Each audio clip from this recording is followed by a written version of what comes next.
പിതാവിന്റെയും പുത്രന്റെയും പരിശുദ്ധാത്മാവിന്റെയും നാമത്തിൽ ആമേൻ.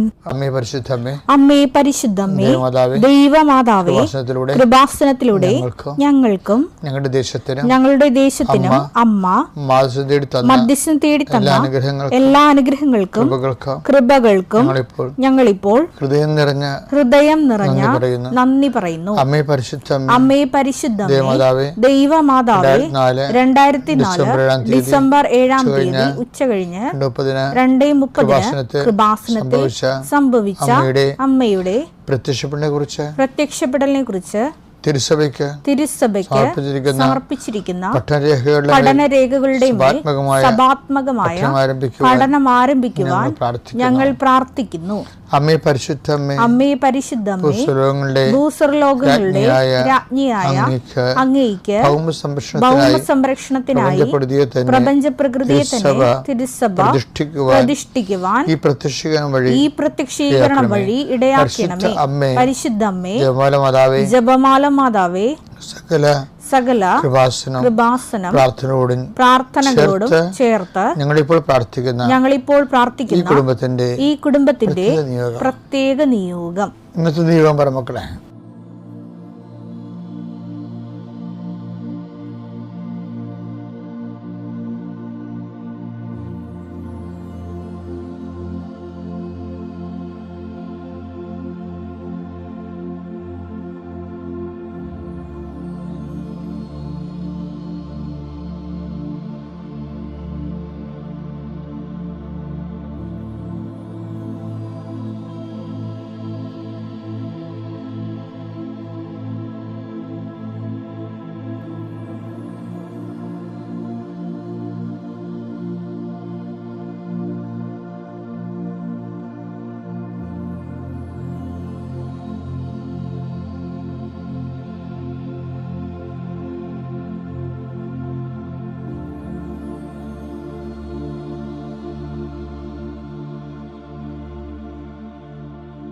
അമ്മയുടെ പ്രത്യക്ഷീകരണത്തിന്റെ ഈ അനുഗ്രഹവേളയിൽ ഞങ്ങൾക്ക് സാധിച്ചു തരുവാൻ കനിയണമേ.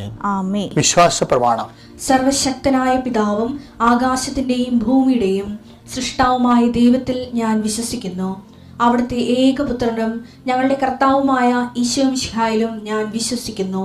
ഈ പുത്രൻ പരിശുദ്ധാത്മാവിനാൽ ഗർഭസ്ഥനായി കന്യകാമറിയത്തിൽ നിന്ന് പിറന്ന് പൊന്തിയോസ് പീലാത്തോസിന്റെ കാലത്ത് പീഡകൾ സഹിച്ച് കുരിശിൽ തറയ്ക്കപ്പെട്ട് മരിച്ച് അടക്കപ്പെട്ട് പാതാളങ്ങളിൽ ഇറങ്ങി മരിച്ചവരുടെ ഇടയിൽ നിന്ന് 3-ാം നാൾ ഉയർത്ത് സ്വർഗത്തിലേക്ക് എഴുന്നള്ളി സർവശക്തിയുള്ള പിതാവായ ദൈവത്തിന്റെ വലതുഭാഗത്തിരിക്കുന്നു.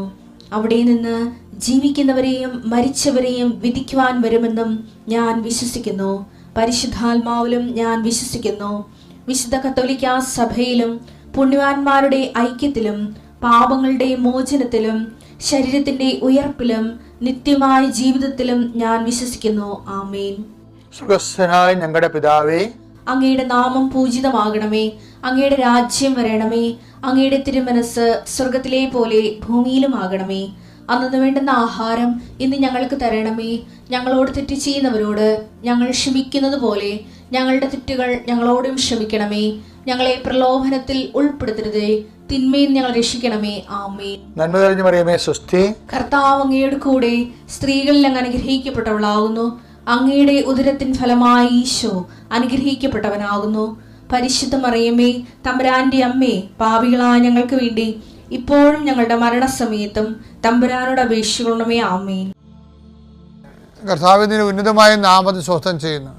കർത്താവ് ഇന്നത്തെ എഴുത്തുകുത്തുകൾ അങ്ങനെ തിരുസനെ സമർപ്പിച്ച് പ്രാർത്ഥിക്കുന്നു. പ്രമാണം ചെയ്യുന്നവരുണ്ട് ഈശോയെ, ഭാഗവടമ്പടി ചെയ്യുന്നവരുണ്ട് ഈശോയെ, സ്ഥലം അളക്കാൻ പോകുന്നവരുണ്ട്, അതിർത്തി തർക്കം ഉണ്ടാകുന്നവരുണ്ട് ഈശോയെ, അവിടെയെല്ലാം സങ്കടപ്പെടുന്നവരുണ്ട്. എന്ത് കാര്യത്തിലാണോ എൻ്റെ ദൈവപൈതലെ നീ സങ്കടപ്പെടുന്നത്, അവിടെ നിൻ്റെ കൂടെ മാലാഖയും പരിശുദ്ധ അമ്മയും കൂടെ ഉണ്ടാകും. കർത്താവ് സെൻഡ് ചെയ്യണതാണത്. നീ ധൈര്യമായിട്ട് പോകാം. എപ്പോൾ പോകുമ്പോഴും പ്രാർത്ഥിച്ചുകൊണ്ട് നിൽക്കണം. കാര്യങ്ങൾ വൈരാഗ്യം മൂർച്ഛിച്ച് വരുമ്പോൾ ഈ രാജ്യത്ത് നിയമമുണ്ടെന്ന് നീ ഓർത്ത് അതിന് നീ വിധേയപ്പെടണം. ഒരിക്കലും ആയുധം കയ്യിലെടുക്കുകയോ അതുപോലെ നിയമം കയ്യിലെടുക്കുകയോ ചെയ്യേണ്ട.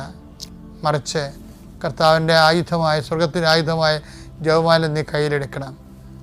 നിനക്ക് വേണ്ടി യുദ്ധം ചെയ്യുന്നത് നീയല്ല, നിൻ്റെ കർത്താവാണ്. പുറപ്പാട് 14:1-14 നമ്മൾ വായിക്കുന്നുണ്ട്. കർത്താവ് നിങ്ങൾക്ക് വേണ്ടി യുദ്ധം ചെയ്യും, നിങ്ങൾ മൗനമായിരുന്നാൽ മതി.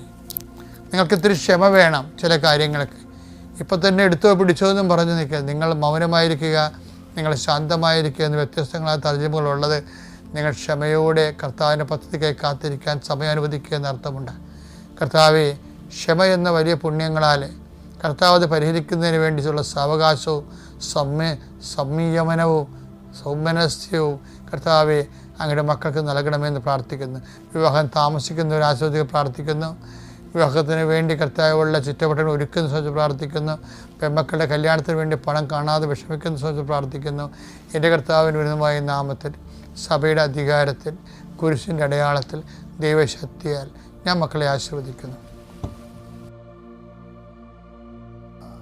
അപ്പോൾ ഏത് സിറ്റുവേഷനിലായാലും നമുക്ക് മനുഷ്യന് ചെയ്യാനുള്ളത് ദൈവത്തെ മഹത്വപ്പെടുത്തുകയാണ്.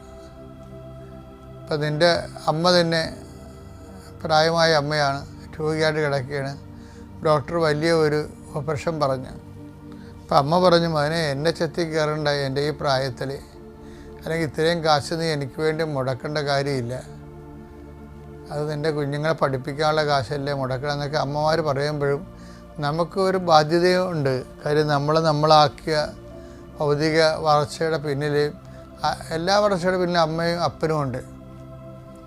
അപ്പോൾ അത് മനസാക്ഷിയോടുകൂടി അംഗീകരിക്കുന്നവരുണ്ട്, അംഗീകരിക്കാത്തവരുണ്ട്. അംഗീകരിക്കുന്നവരെ സംബന്ധിച്ചിടത്തോളം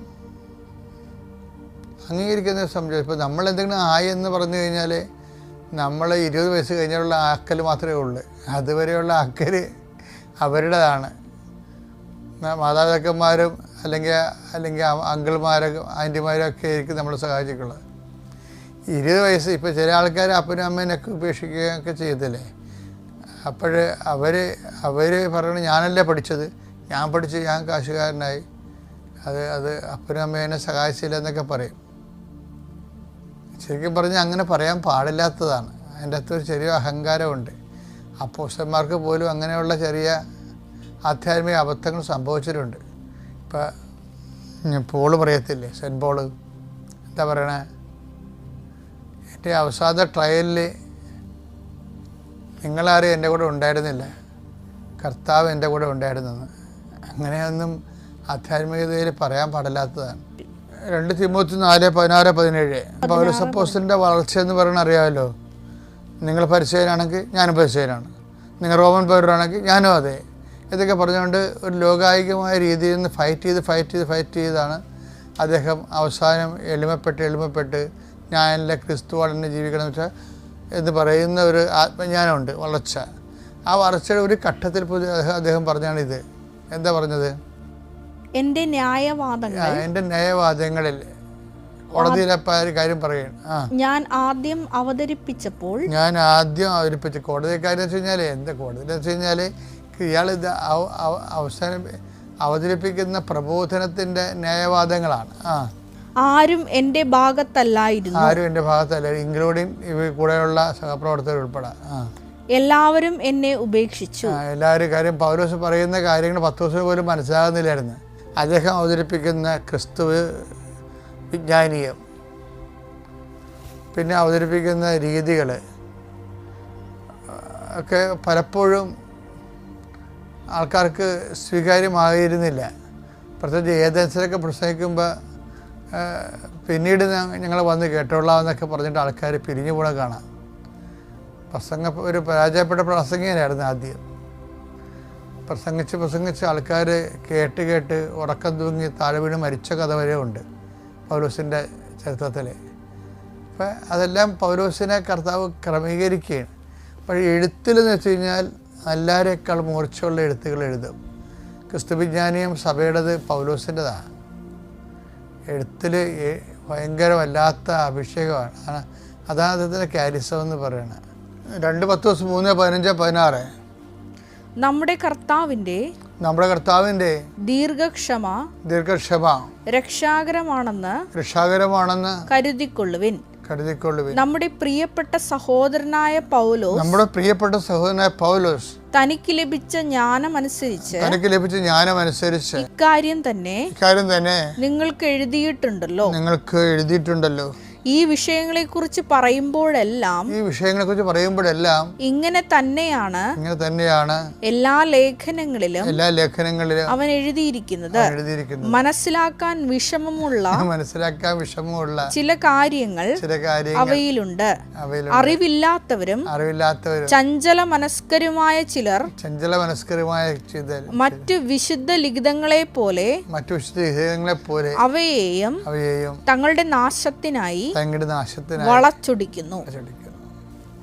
അംബിഗസായിട്ടുള്ള കാര്യങ്ങൾ ചില സമയത്ത് ഓരോരുത്തർ അവരവരുടെ താല്പര്യത്തിന് വേണ്ടി വചനങ്ങളെ വളയ്ക്കണ സമയത്ത് തങ്ങളുടെ വ്യാഖ്യാനിക്കത്തിലേക്ക് വചനത്തെ വളച്ച് കഴിയുമ്പോൾ അത് ഒടിഞ്ഞു പോകും. അതാണ്. അപ്പം അത് അങ്ങനെയുള്ളത് കൊണ്ട് ചില ആൾക്കാർ പൗലോസിനെ ഇങ്ങനെ ന്യായവാദങ്ങളെ, അദ്ദേഹത്തിൻ്റെ അവതരിപ്പിച്ച ക്രിസ്തു വിജ്ഞാനീയത്തെയും, പിന്നെ അദ്ദേഹം ജയിലിൽ പിടിക്കപ്പെട്ട സമയമുണ്ട്, അപ്പോഴും പൗലോസ് ഒറ്റപ്പെട്ടു പോയിട്ടുണ്ട്. അപ്പോൾ അതൊക്കെ താൻ അനുഭവിച്ചിട്ടുള്ള സങ്കടങ്ങളാണത്. പക്ഷേ ഈ സങ്കടങ്ങളെ ശരിക്കും പറഞ്ഞാൽ പൗലോസിന് പറ്റിയ ഒരു അബദ്ധം എന്ന് പറയുന്നത് അമ്മയെ കണ്ടുമുട്ടിയില്ല എന്ന് തന്നെയാണ്. ഇതിൻ്റെ ഇരട്ടി എന്തെല്ലാം സങ്കടങ്ങളുണ്ടായിരുന്നുള്ള ആളാണ് അമ്മ. പക്ഷേ ആരോടും അത് പറഞ്ഞില്ല. ലൂക്കായും അമ്മയുമായിട്ട് നല്ല ഡയലോഗ് ഉണ്ടായിരുന്നതാണ്.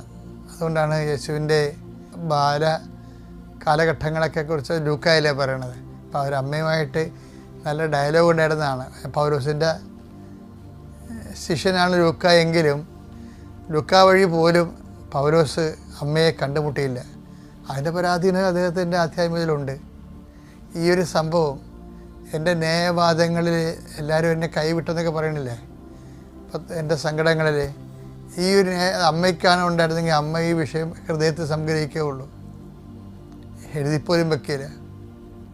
അങ്ങനെയൊക്കെ എഴുതി വെക്കാനാണെങ്കിൽ ആ സങ്കടത്തിൻ്റെ സുവിശേഷം എന്തുമാത്രം ഉണ്ടാവും. ആരോടും പറയാത്ത, അതൊക്കെ ഏൽപ്പിച്ച ജോലിയാണെന്നുള്ള രീതിയാണ്.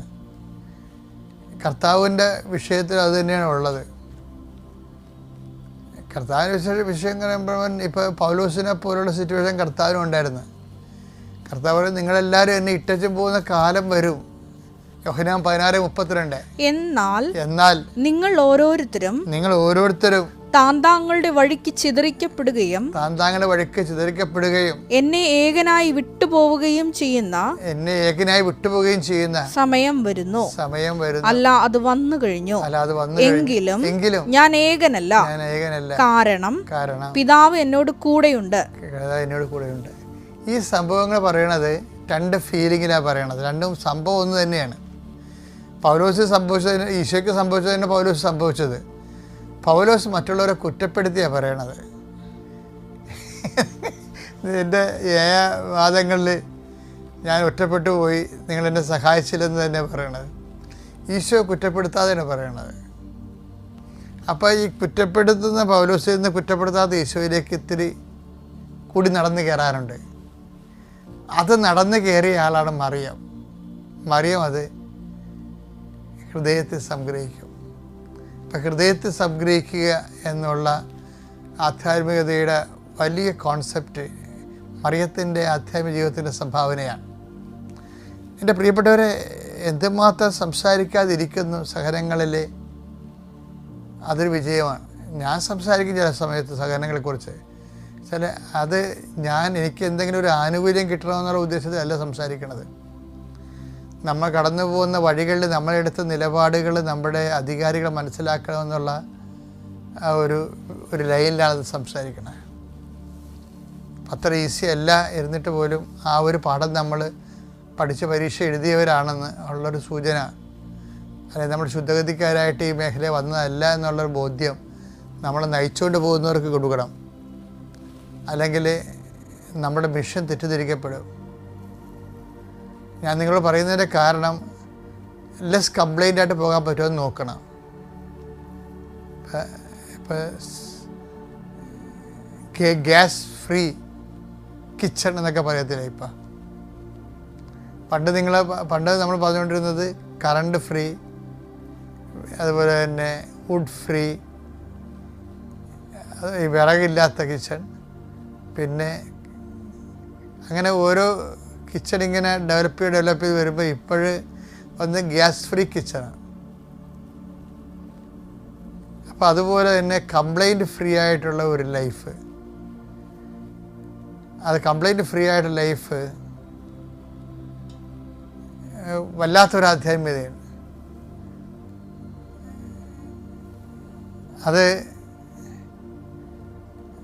മറിയത്തിൻ്റെ സ്ത്രീകാരോപണം വരെ മറിയം അത് കീപ്പ് ചെയ്ത്, ആ ലെവൽ കീപ്പ് ചെയ്തെന്നുള്ളതാണ് മറിയ ആധ്യാത്മികതയുടെ ഒരു സൗന്ദര്യം എന്ന് പറയുന്നത്. ഉടമ്പടി ജീവിക്കുന്നവർ മരിയൻ ആധ്യാത്മികതയാണ് ജീവിക്കണമെന്നുള്ളൊരു ബോധം ഉണ്ടാകണം.